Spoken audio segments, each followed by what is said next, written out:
If you lead me, I will hold your people in my heart. You may be seated.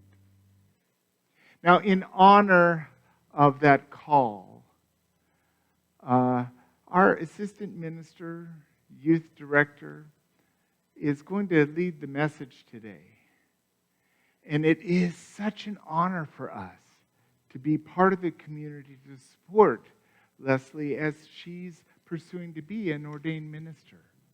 And this March, she'll have her entrance interviews with Unity Worldwide Ministry. And we're holding that light. But we already know that Leslie is a great minister, but we want her to be the best minister she can be. And so our message today, delivered by Leslie Woods. Thank you. So Gary asked me to do the talk in December when he was going to be going on a cruise, but, COVID. And so I said, I kind of have this talk kind of already, stirring in my head. Can I still do it? And he said, yeah, absolutely, still do it. And it was amazing how everything just kind of lined up for me. There's a movie that was coming out, and it's out now. It's called Encanto, and it's a Disney movie, and it is amazing. And I resonated so well with a character named Luisa. She's very tall in stature like me, very broad-shouldered like me. She was the doer, the helper, the go-getter of the village. And so she was busy all the time. And that's kind of my life right now. I have several irons in the fire, and sometimes I have more than one fire with more than several irons. And so it is, and I'll have more irons come March, hopefully. And so there's a part in the story where Luisa is a little stressed and is feeling the pressure of being there and being present. And so she sings this song. I'm not going to sing the song because it's too new to my brain. But I will read the chorus. It's pressure like a drip, drip, drip that'll never stop. Whoa. Pressure that will tip, tip, tip till you just go pop. Whoa. Give it to your sister. Your sister's older. Give her all the heavy things she can't shoulder. We can't shoulder. Who am I if I can't run with the ball? If I fail to pressure like a grip, grip, grip. And it won't let go. Whoa. Pressure like a tick, tick, tick till it's ready to blow. Whoa. Give it to your sister. Your sister's stronger. See if she can hang on a little longer. Who am I if I can't carry it all? If I falter? And if you're a doer and was raised to be a very strong, independent woman, my dad wanted us to not have to depend on anybody. So I learned a whole lot of things that females typically don't do. And so it's hard for me to ask for help. And so, connecting the stories here, the other thing that I did that lined up for me is we went to an artist place. Her name is Esther Benedict, and she does iron sculptures and bronze, and her talent is amazing. And I came across this coin, and on the front of it is Jesus, and on the back of it is the verse, and I'll move to where we could read it more, but it's the verse, come to me, all who are weary and heavy laden, and I will give you rest. And I stood there thinking, I don't recall hearing this any other time but at a celebration of life.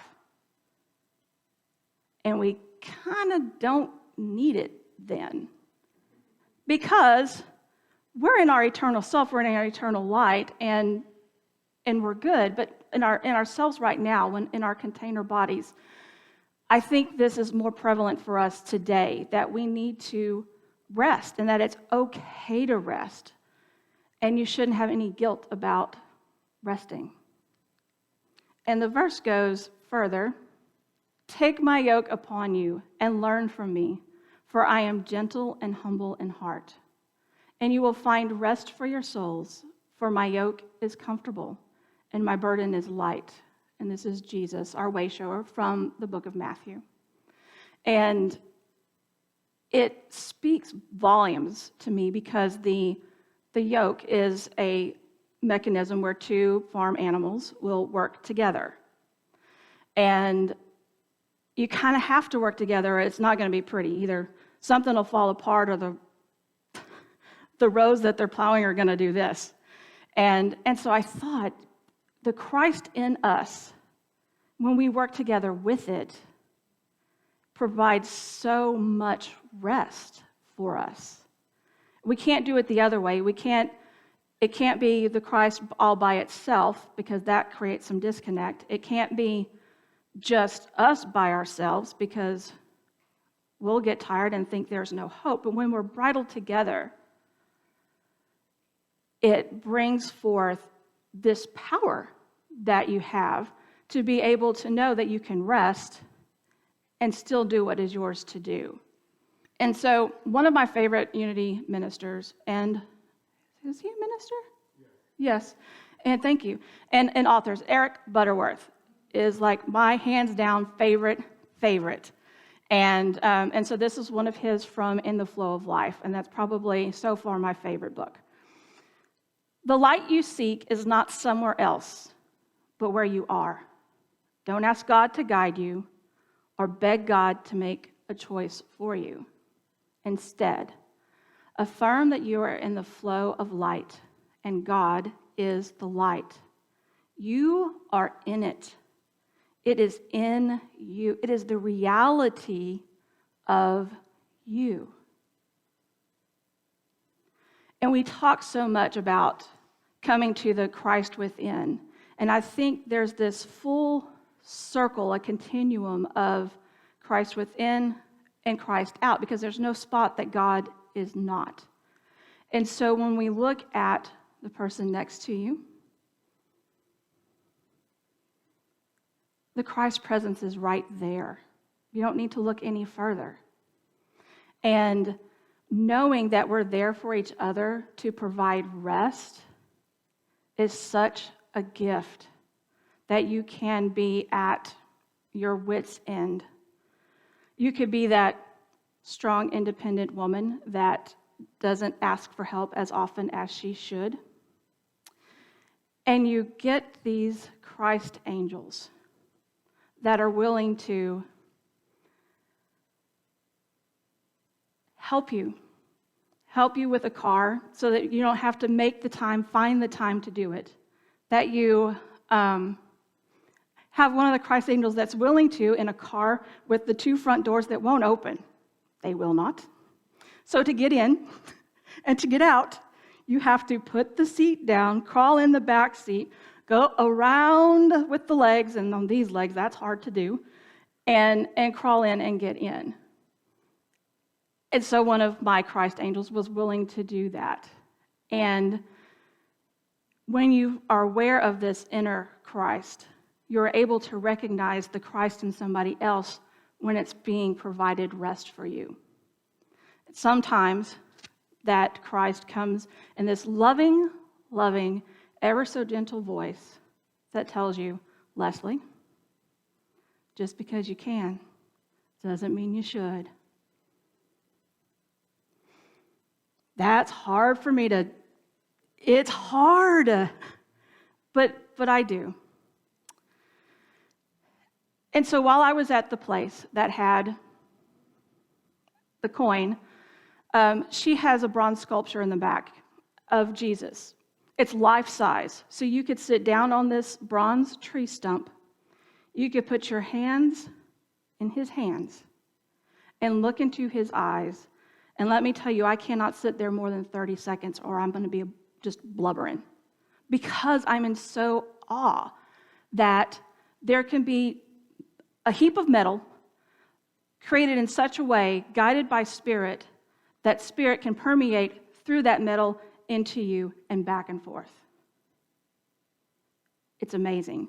The artist is Esther Benedict. Her studio is in Pipe Creek. Every Christmas, that's where we go. And it's amazing. And so, sitting there, I made the connection that I sit in this same pose often. Steve, Susan, Linda, Reverend Sandra are our prayer chaplains, and you will sit in this very same pose when they pray with you. And sometimes you don't even have the words to pray. I just can't. Anybody ever? I just can't. I don't have the words. And they do. And it's that same feeling. I could be there and look into the eyes of my friend and know that Christ is permeating back and forth, so much so that you can feel the energy move between you. And it's amazing. And there are so many instances in our lives that bring that Christ center to us so that we can rest. And I don't think we think about that kind of rest often enough. Because people think, oh, I only had 5 hours of sleep last night. I only had 6 hours. I didn't sleep at all. I had little sleep because Spirit kept talking to me last night. Thanks, God. But He led me to this. And some of you may know it. But it's a song called Leaning on the Everlasting Arms. What have I to dread? What have I to fear? Leaning on the everlasting arms. I have blessed peace with my Lord so dear. Leaning on the everlasting arms. And we lean. Who is your leaning partner? I have a bunch of them. Everybody in this room is one of them. And when we can lean, you can remember that hug from someone that is your leaning partner. It could be a friend. It could be a family member. It can be your pet. Because let me tell you, I have this little chihuahua that's not even 8 pounds. And she'll sit in my lap and lean up on my chest and look up at me. And everything's right with the world. Everything's right with the world. And in this busyness of moving and going and doing, parents, moms, dads, single parents, it's okay to tell your child, Mommy needs a minute. Daddy needs a minute. And the important thing of that is you show them that when they are amok, they could come to you and say, Mom, I just need a minute. I just need a minute. And then, by showing that example, it's okay to just sit. If you need to throw a tantrum, throw it. I've thrown a couple.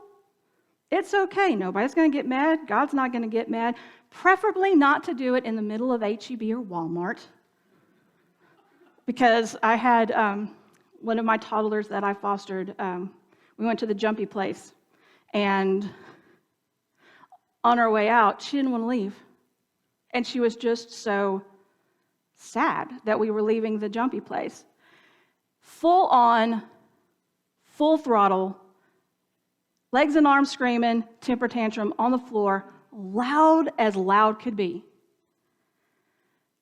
And instead of dragging her by the arm or yelling at her to stop, I just stood there and let her do it. And this family comes up. Is she okay? I'm like, yeah, she didn't want to leave. She's upset. She'll be okay in a second. It was shorter than I thought it was going to be, even though it felt like an eternity because this kid's like screaming at the top of her lungs. But when we got in the car, I said, we can always come back. We'll come back. But sometimes it's hard to leave places. So allowing a kid to get their rest and telling your child, I need a minute. Sometimes, moms, who have you done this? You're in the bathroom, and that's where you can find your minute. And then you see the hands under the door. They do it, don't they? But take your minute. Take your minute. They'll be okay. Because you can still see the fingers. They're not going anywhere. So take your minute. They'll be fine. And in my looking for ways, when I find the Christ within me and I look outward, nurses, doctors, respiratory therapists, man, y'all are tired. And they still do this. This man was forced to give up his dog to a humane society while he was healing in the hospital. The nurse went to the shelter and adopted his dog. And she brings him daily to visit, and she'll return him to him as soon as he's released. Be the light in this world, even though we are in dark times sometimes. Can you imagine how much faster he healed because of this? It was like from being walking on a road speed to jet plane speed, I'm sure. And this is how we can be. And even when our Christ light seems little because we're going through our own stuff, find your leaning partner. Find that person that you can talk to that'll give you that little boost, that'll fan that flame that never goes out, but sometimes it feels dim. Blessings. And you will rekindle and renew and move on to shining your light even brighter, even brighter. Because I know, I love me some nurses. My husband's a nurse, and my mom's a retired nurse, and my cousin's a nurse. And so I see, even before a pandemic, the weariness. And even now, tired. But we've all felt that. We've all gone through our muck and felt it. And we have that opportunity to connect to the Christ and to do it with me. Rest. She gave him rest. It's a beautiful thing. Oh, no, not that yet. I have homework. You didn't think you were going to get away from me with no homework when I'm like teacher by nature. So, there's journals. If you don't have one, there's some on the pew. Your homework questions are in here. If you're watching from home, jot these down, and I will try to remember to go post them on Facebook, but I'm not guaranteeing anything but I have angels, so somebody remind me, okay? So in here is the scriptures that we read today, but there's also some journal prompts for you. In gratitude, journal the ways you are provided rest through others. Do this every day for a week. That is your homework. Part 2. Instead of asking for guidance, write a thank you for the guidance you are receiving. And if you're still discerning your answer, thank God for the awareness to see it when it comes. Thank you.